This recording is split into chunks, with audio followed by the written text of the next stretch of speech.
বাংলাদেশের নির্বাচনে যুক্তরাষ্ট্র কারো পক্ষ নেবে না।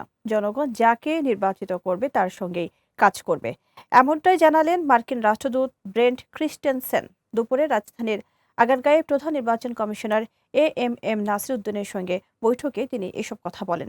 বাংলাদেশে আগামী নির্বাচন অবাধ, সুষ্ঠু ও সর্বমহলে গ্রহণযোগ্য হবে বলে আশা জানান রাষ্ট্রদূত। ব্রেন্ট ক্রিস্টেনসেনের নেতৃত্বে ৩ সদস্যের প্রতিনিধি দল পরে ইসি সচিব আক্তার আহমেদ সাংবাদিকদের বলেন, আনুষ্ঠানিকভাবে পর্যবেক্ষক না পাঠালেও ঢাকা, সিলেট, চট্টগ্রাম, খুলনায় নির্বাচন তদারকি করবে মার্কিন দূতাবাস প্রতিনিধিরা। এছাড়া পোস্টাল ব্যালট সহ নির্বাচনের সার্বিক বিষয় জানতে চেয়েছেন রাষ্ট্রদূত। With any government who the Bangladeshi people elect to represent them going forward. Last week, when I met with the chief advisor, he told me he hopes that it will be a festive day for the election day. I share that hope.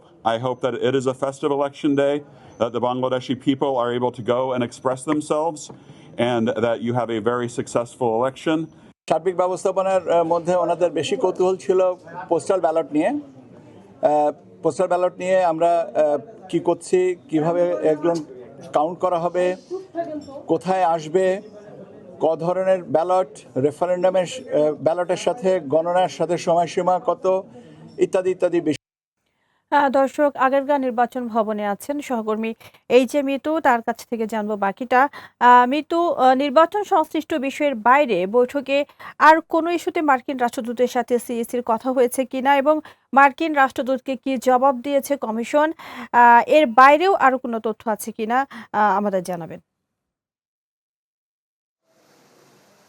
আপনাকে ধন্যবাদ। আসলে নির্বাচন যেহেতু একেবারেই ঘনিয়ে এসেছে, নির্বাচনের আগ মুহূর্তে নির্বাচন ইস্যু ছাড়া অন্য কোনো ইস্যুতে নির্বাচন কমিশনারের সঙ্গে ব্রেন্ট ক্রিস্টেনের কোনো বৈঠক হয়েছে কিনা আমরা আসলে জানি না, কারণ এই বৈঠকের পরে কিন্তু নির্বাচন কমিশন সচিব গণমাধ্যমের সঙ্গে কথা বলেছেন।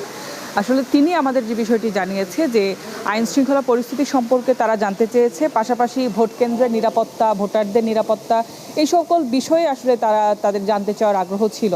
এবং মার্কিন রাষ্ট্রদূত গণমাধ্যমের সঙ্গে কথা বলেছে, তিনিও কিন্তু এই কথাটি আমাদেরকে বলেছেন যে বাংলাদেশের জনগণ যাকে ভোট দিয়ে নির্বাচিত করবে তার সেই সরকারের সঙ্গে আসলে তারা কাজ করবে। এই নির্বাচন নিয়ে কারো পক্ষপাত বা কারো পক্ষে তারা কোনো কাজ করতে চান না।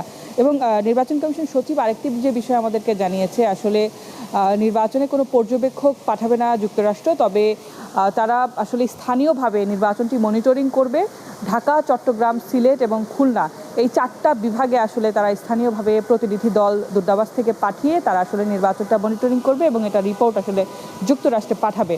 এই ছিল আসলে তাদের এই বৈঠকের মূল বিষয়। বেলা 11টা নাগাদ এই বৈঠক শুরু হয় এবং 12টার কিছুক্ষণ আগে আসলে বৈঠক শেষ হয় এবং বৈঠক শেষে আসলে তারা কথা বলেন।